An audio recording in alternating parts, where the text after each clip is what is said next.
Hi friends, welcome to Sarkandron LDC classes. In this class, we are going to learn some information about pass rules.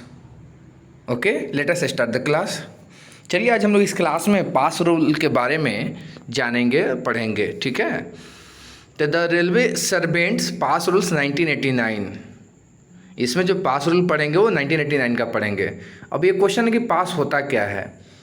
तो पास जो है एक authority होता है जो रेलवे द्वारा जो है एक पर्सन को दिया जाता है, काहे के लिए, ट्रेन में फ्री ऑफ कॉस्ट ट्रैवल करने के लिए। तो पास क्या है, एक अथॉरिटी है जो रेलवे द्वारा रेलवे सर्वेंट को दिया जाता है ट्रेन में फ्री ऑफ कॉस्ट ट्रैवल करने के लिए। अटेंडेंट क्या होता है, कहता है कि एक पर्सन को जो है पर्सनल सर्विस के लिए आप ऑन द सैलरी जो है आप रख सकते हैं अपने सर्विस के लिए, ठीक है। A person employed on salary in the personal service of railway servant, जब कोई रेलवे सर्वेंट अपने पर्सनल सर्विस के लिए किसी पर्सन को रखते हैं ऑन द सैलरी, तब वो अटेंडेंट कहलाता है, ठीक है। फैमिली क्या है, स्पाउस अर्निंग और नॉट, आपका जो स्पाउस है नॉमिनी है, वो कमाता हो या नहीं कमाता वो फैमिली में आएंगे। सन जो है, बेटा जो है बिलो 21 ईयर्स हो, और Holi dependent on the railway servant, जो पूर्णतः जो है कर्मचारी रेलवे सर्वेंट पे डिपेंड हो वो इसमें आएगा, ठीक है ना। बोनाफाइड स्टूडेंट है वो आएगा, रिसर्च स्कॉलर हैं वो आएंगे, आर्टिकल क्लर्क हैं, इनवैलिड्स हैं, विकलांग वगैरह हैं वो लोग आएंगे। डिपेंडेंट में कौन आएंगे, when father is not a life, जब पिता फादर जीवित नहीं हो तब। विडोड हैं, डाइवोर्स्ड मदर है, विधवा माँ है, डाइवोर्स्ड मदर है, अनमैरिड विडोड डाइवोर्स सिस्टर हैं, वो सब के सब इसमें आएंगे। ब्रदर अंडर 21 ईयर्स, भाई जो 21 साल से छोटा हो वो आएंगे। विकलांग भाई है वो आएंगे। भाई 21 साल और उससे बड़ा हो लेकिन वो स्टडी करता हो वो आ जाएंगे। विडोड मदर इन लॉ वो भी इसमें आएंगे, ये आपके डिपेंडेंट में आएंगे, ठीक है। डिपेंडेंट कब ऐड होंगे, जब आपके फादर अलाइव नहीं है, जीवित नहीं है, तब होंगे, ठीक है। आइए मेटल पास क्या होता है। मेटल पास जो होता है वो गैजेटेड ऑफिसर्स को इशू किया जाता है, वो ऑन ड्यूटी के लिए, ट्रैवल विद फैमिली के साथ कहीं जाने के लिए। मैक्सिमम जो है वो 4 बर्थ या सीट मिलता है, ठीक है ना।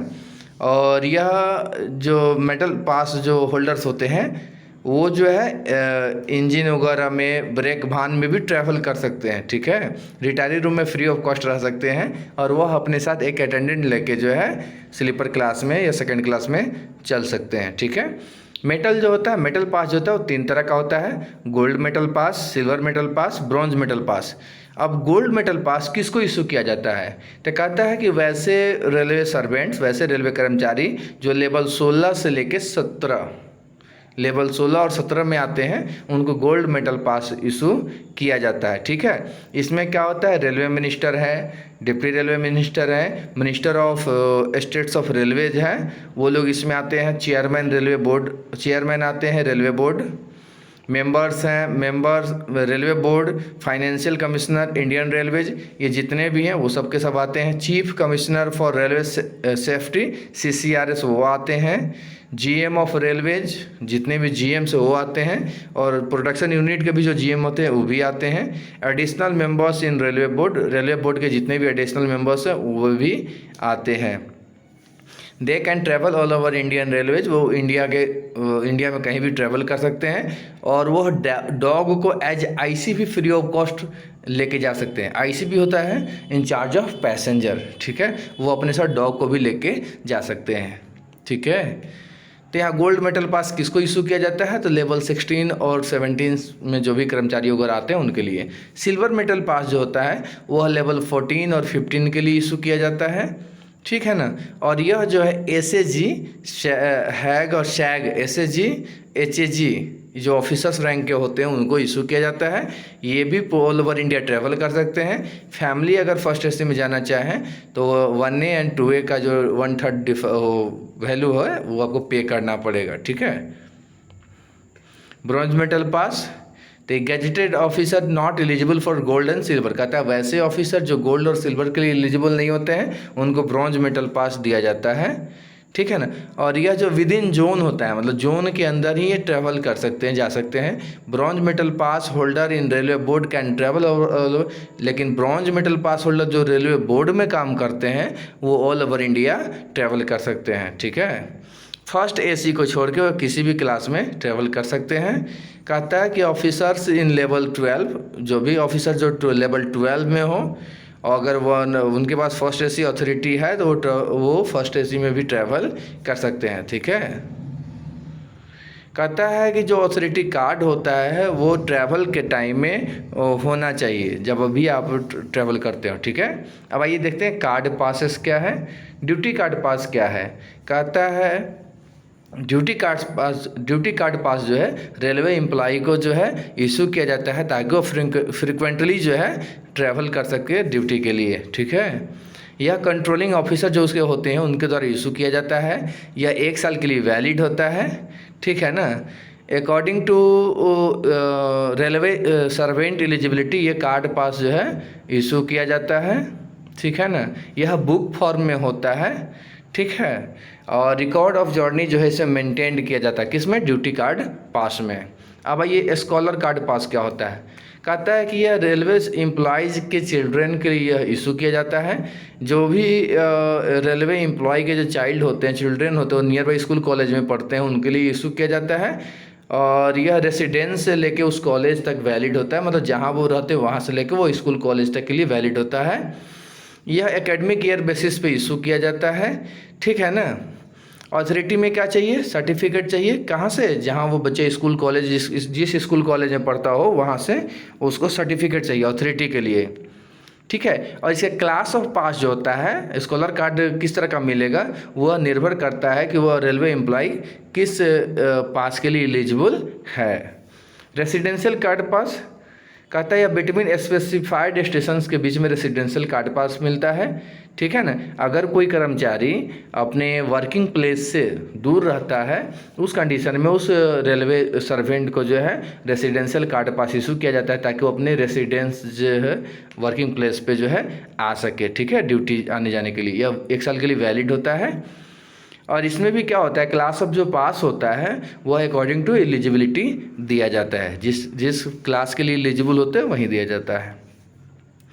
प्रोविज़न कार्ड पास जिसको बाजार पास भी बोलते हैं, यह क्या होता है। कहता है कि वैसा स्टेशन जो आउट ऑफ एरिया हो, ठीक है ना, वैसे स्टेशन के लिए, वे साइड स्टेशन के लिए जो है जो जीएम द्वारा अप्रूव्ड होता है, ठीक है। कुछ स्टेशन ऐसे होते हैं जो वे साइड स्टेशन होते हैं, ठीक है ना, वो जीएम द्वारा अप्रूव्ड होता है। वैसे स्टेशन के लिए जो है प्रोविज़न कार्ड पास जिसको बाजार पास भी कहते हैं इशू किया जाता है। इसका मेन उद्देश्य होता है ताकि वो परचेज वगैरह कर सके, कोई भी खरीदारी वगैरह करना हो, नियर बाई मार्केट जाने के लिए ट्रेन का यूज़ करना हो तो ये कार्ड दिया जाता है।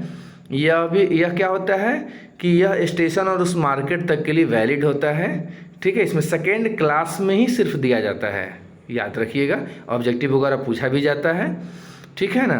और यह कोई भी एम्प्लॉय जो है इसको यूज कर सकता है, ठीक है। लगेज फ्री अलाउंसेस इसमें जो होता है 45 kg होता है, ठीक है, रिटर्न जर्नी के लिए। ड्यूटी चेक पास क्या होता है। Railway employ when travelling on duty, जितने भी कर्मचारी आप जानते हैं, देखते हैं जो ट्रैवल वगैरह करते हैं वो ड्यूटी चेक पास लेके ट्रैवल करते हैं। सिंगल जर्नी और रिटर्न जर्नी दोनों कर सकते हैं, ले सकते हैं। क्लास ऑफ पास जो है according to the eligibility of that staff, मतलब वो रेलवे सर्वेंट, रेलवे स्टाफ किस कैडर किस क्लास के लिए एलिजिबल है उसके अकॉर्डिंग दिया जाता है। प्रिविलेज चेक पास क्या होता है। रेलवे एम्प्लॉय जो उसके फैमिली को दिया जाता है। Number of पैसेस per year, gazetted अगर ऑफिसर हैं तो उनको 6 सेट दिया जाता है 1 साल में, याद रखिएगा, बहुत VBI इसमें ऑब्जेक्टिव बहुत सारे पूछे भी जाते हैं। गैजेटेड ऑफिसर हैं उनको 6 सेट दिया जाता है 1 साल में। अगर गैजेटेड ऑफिसर नहीं, अदर एम्प्लॉयज़ हैं तो उनको 1 सेट दिया जाता है फर्स्ट 5 ईयर्स के लिए। जब वो कर्मचारी अपना 5 ईयर्स पूरा कर लेता है, आफ्टर 5 ईयर्स जो है उनको 3 सेट दिया जाता है, ठीक है। वैलिडिटी के बारे में ही जान लेते हैं। सिंगल जर्नी हो या रिटर्न जर्नी पास का हो 5 मंथ वैलिड होता है, ठीक है ना। From and any station to any station in Indian railways. कहता है कि इस पास में जो होता है प्रिविलेज चेक पास में क्या है, किसी भी स्टेशन से किसी भी स्टेशन के लिए आप पूरे भारत में रेलवे के द्वारा ट्रैवल कर सकते हैं, लेकिन कंडीशन क्या है कि शॉर्टेस्ट रूट होना चाहिए। ठीक है, अगर मान लीजिए कि अगर आपका रूट शॉर्ट रूट नहीं है, लॉन्गर रूट है, अगर डायरेक्ट ट्रेन है तो कोई प्रॉब्लम नहीं है। लॉन्गर रूट हो लेकिन डायरेक्ट ट्रेन हो तो कोई प्रॉब्लम नहीं है। अगर लॉन्गर रूट नहीं है, लॉन्गर रूट है लेकिन डायरेक्ट ट्रेन नहीं है, उस कंडीशन में शॉर्टेस्ट रूट का 15% उसमें ऐड करके देखा जाता है। ठीक है, जैसे हम आपको उदाहरण समझाना चाह रहे हैं, जैसे मान लीजिए कि चेन्नई से दिल्ली जाना है, अगर डायरेक्ट ट्रेन है, अगर लंबा भी रूट है, ठीक है ना, तो उसमें क्या है कि कोई कंडीशन नहीं है, उसका हम पास इशू करेंगे, प्रिविलेज चेक पास देंगे। लेकिन अगर चेन्नई सेंट्रल से लेकर दिल्ली का कोई डायरेक्ट ट्रेन नहीं है और शॉर्टेस्ट रूट का अगर दूरी 2000 किलोमीटर है, तो उससे 2000 का 15% जितना होगा उसको हम क्या करेंगे, उसमें ऐड कर देंगे। किस में? 2000 में। और तब देखेंगे कि उसके अंदर में जो है लॉन्गर रूट का कोई गाड़ी आ रहा है कि नहीं आ रहा है, आएगा तो हम इसको इशू करेंगे। अगर उस 15% से अगर ज़्यादा हो जा रहा है तो हम उसको उस रूट का ये पास इशू नहीं करेंगे। ठीक है, मैक्सिमम जो डिपेंडेंट होता है पास में वो 2 ऐड होते हैं। ठीक है, डिपेंडेंट मिलाकर जो है टोटल 5 मेंबर्स होने चाहिए। डिपेंडेंट मिलाकर टोटल कितने मेंबर्स होना चाहिए पास में? मैक्सिमम 5। ठीक है, अगर डिपेंडेंट नहीं है, आपके फैमिली में अगर आप सिंगल हैं, आपके फैमिली में कितना हो बच्चा हो वो कोई प्रॉब्लम नहीं है, लेकिन अगर डिपेंडेंट ऐड होता है आपके पास में तो मैक्सिमम 5 होना चाहिए, 5 होना चाहिए। ठीक है,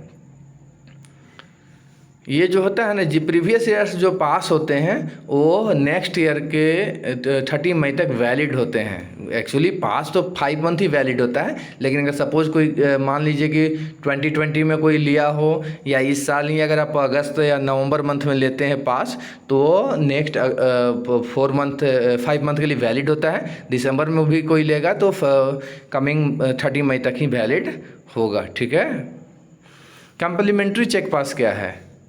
यह रिटायर्ड रेलवे एम्प्लॉय के लिए इशू किया जाता है। Rail users consultative committee members के लिए भी इशू किया जाता है। SC/ST candidates appearing for railway examination से इंटरव्यू, उनके लिए भी ये कम्प्लीमेंट्री चेक पास इशू किया जाता है। ठीक है, अब आइए देखते हैं प्रिविलेज टिकट ऑर्डर क्या, PTO क्या है। तो कहता है कि यह रेलवे एम्प्लॉयज़ हैं जो सर्विस में हैं उनके लिए इशू किया जाता है। इसमें क्या होता है कि 1/3 ऑफ पब्लिक टैरिफ रेट लगता है। कहने का मतलब है कि अगर जनरल कोई पैसेंजर्स 90 रुपया कहीं का भाड़ा है, रिजर्वेशन है किसी टिकट का किसी ट्रेन में, तो वो अगर वो कोई रेलवे एम्प्लॉय उस पर ट्रैवल करना चाहे तो PTO में क्या होता है 1/3 फेयर लगता है। कहने का मतलब अगर 90 रुपया कोई जनरल पब्लिक देता है तो उस कर्मचारी को 30 रुपीज़ लगेगा, 1/3। ठीक है, PTO में 3 फाइल्स होते हैं, रिकॉर्ड होता है, बुकिंग क्लर्क होता है, एम्प्लॉय होता है। ठीक है, एक रिकॉर्ड में रह जाता है, एक left hand portion booking clerk रख लेते हैं, राइट हैंड पोर्शन जो है एम्प्लॉय लेकर अपना ट्रैवल करते हैं। यह सीरियली नंबर्ड होता है। ठीक है ना, इसको विदाउट अल्टरेशन इसको लिखना पड़ता है, इसमें कोई भी करेक्शन वगैरह नहीं चलेगा, कटफट नहीं चलेगा। ठीक है ना, और यह सेल्फ और फैमिली के लिए भी इशू किया जाता है। ठीक है, SMIR लिखा हो तो या किसी भी PRS पे पूरे इंडिया में रिजर्वेशन काउंटर पे आप एक्सचेंज कर सकते हैं, ले सकते हैं। इस पर आप UTS टिकट भी लेके चल सकते हैं। ठीक है, यह 5 मंथ के लिए वैलिड होता है।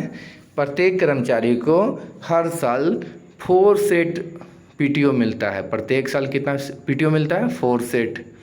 ठीक है ना, इसमें रिजर्वेशन चार्जेस, सप्लीमेंट्री चार्जेस नहीं लगता है। अगर आप जब भी PTO अगर एक्सचेंज करते हैं तो PTO पे address to that station, signature seal of the issuing officer, seal of the issuing office, date of issue, period of availability, signature of witness, ये सब चेक करना चाहिए। ठीक है, तो फ्रेंड्स आज के हम लोग इस क्लास में जो है पास के बारे में जाने कि पास क्या है, पास कितने तरह का होता है। ठीक है ना, पास में डिपेंडेंट क्या है, फैमिली मेम्बर्स क्या हैं। ठीक है, तो हम उम्मीद इससे बहुत सारे ऑब्जेक्टिव्स वगैरह आपके एग्जाम में पूछे जाते हैं, तो इसको अच्छा से देखिए, बहुत फ़ायदा करेगा। Thank you.